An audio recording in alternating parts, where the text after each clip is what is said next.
شورای نگهبان. ایشون 4 تا اتهام به شورای نگهبان وارد کرد. اتهام اول این بود که گفت شورای نگهبان جناحی عمل میکنه، یعنی یه طیفی رو میخواد بیاره، یه طیفی رو میخواد حذف بکنه. عبارت ایشون اینجوره، میگه ما جایی رو در کشور نداریم که بخواهد افراد صالح و دلسوز را که میخواهند با استفاده از تجربیاتشان به کشور خدمت کنند، حالا از هر جایی که باشند رد صلاحیت کند. تمام گروه‌ها و دستجات سیاسی قانونی مورد احترام هستند و ما هم می‌دونیم چه ایرادی داره. میگه شورای نگهبان چیکار کرده؟ کجا شورای نگهبان جناحی عمل کرده؟ شما ببینید 8 سال دوره اصلاحات آقای خاتمی تایید صلاحیت شد، آمد رئیس جمهور شد. 8 سال دوره اصولگرایان آقای احمدی نژاد آمد تایید صلاحیت شد. الان هم که دولت اعتدال آمده تایید صلاحیت شد. خب کجا، در چه زمانی، در چه موقعیتی شورای نگهبان آمده جناحی عمل کرده؟ کجا؟ این گونه نباشه که وقتی یک طیفی، یک جناحی رأی نیاره ما متهم کنیم شورای نگهبان رو. همون جناح وقتی رأی میاره بگیم در کارشون درست بوده. چون نباشه یا رومی یا زنگی اینطور نباشه. این نکته اول. نکته دوم این که اصلا وظایف شورای نگهبان رو رئیس جمهور رد کرد.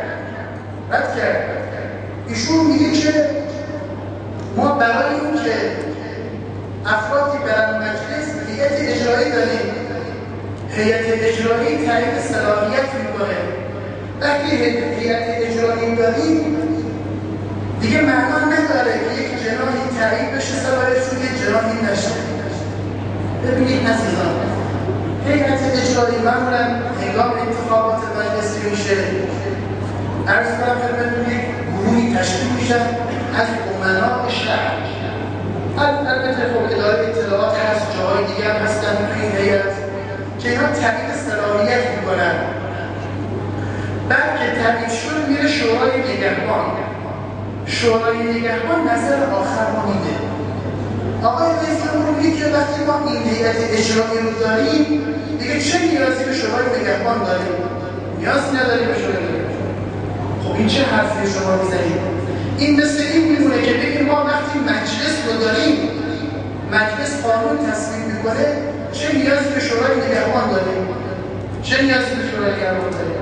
خب مسلمه یه وقتی مجلس ممکنه انحراف بره، قانونی رو تصویب بکنه که شرعاً اشکال داره، مخالف قانون اساسیه. اینجا کی باید اصلاحش کنه؟ جز اینه که شورای نگهبانی باید باشه. هیئت اجرایی هم همینطوره. این باز نکته دوم. نکته سوم، شورای نگهبان رو متهم کردن که در کار دولت در انتخابات دخالت میکنه. گفتن که شورای نگهبان ناظر است، نه مجری نیست.